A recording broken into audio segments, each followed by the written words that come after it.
আসসালামু আলাইকুম এভরিওয়ান। আজকে সকালবেলায় চলে আসলাম গরুর ফার্মে। আমার গরুদেরকে আজকে সকালে গোসল দেওয়ালাম এবং গরুর বাচ্চাকেও দেখেন কত বড় হয়ে গিয়েছে, তাকে গোসল দিয়েছি। একদিকে বালতিতে পানি ভর্তি হচ্ছে এবং এদিকে গরুগুলো খুব ভালো মেজাজে আছে।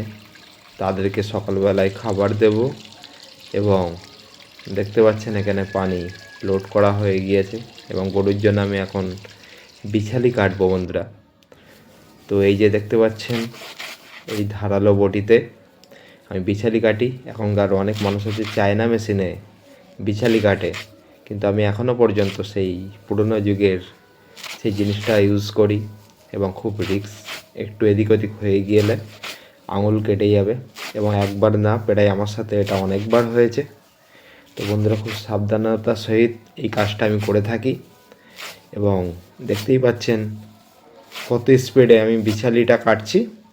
তো বন্ধুরা, বিছালি কাটা কমপ্লিট। এবার গরুদেরকে খাবার দেব। দেখেন তাদেরকে অলরেডি আমি খাবার দিয়ে দিয়েছি। তারা খুব তৃপ্তি করে বিছালিটা খাচ্ছে।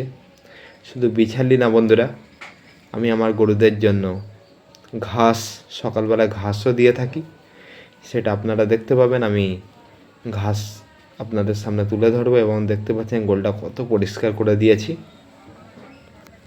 পরিষ্কার পরিচ্ছন্ন থাকলে কি বলেন তো বন্ধুরা, তাদেরও ভালো লাগে এবং মশামাছির উৎপাত কম হয়। তো বন্ধুরা, ঘাস কাটা আমার কমপ্লিট। ঘাস দেখতেই পাচ্ছেন, এই যে ঘাস, মাঠে গিয়ে ঘাস কাটা হয়ে গিয়েছে। তো ঘাস কাটা ভিডিওটা আপনাদের সামনে আমি তুলে ধরিনি, জাস্ট ঘাসটা কেটেছি সেটা আপনাদেরকে দেখালাম। এবং সেখান থেকে একটু যাব মাছ আনতে। দাদা ভাই ফোন করেছে যে মাছটা আনতে এবং কিছু মাছ পাঠাবে। তো দেখতেই পাচ্ছেন এটা আমাদের মাঠের দৃশ্য। এখানে একটু খুব সাবধানতার সহিত যেতে হয় বন্ধুরা। আমাদের মাঠে অনেক সাপের মানে আগমনা আছে, প্রচুর সাপ আছে এখানে। তো বন্ধুরা, এই যে মাছ অলরেডি বাড়িতে নিয়ে চলে এসেছি আমি। এই মাছটা আজকে রান্না করবে মা।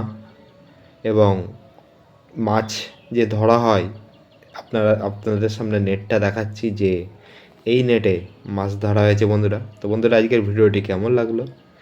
যদি ভালো লেগে থাকে আমার চ্যানেলকে অবশ্যই আপনারা লাইক, কমেন্ট, সাবস্ক্রাইব করতে ভুলবেন না। আল্লাহ হাফিজ।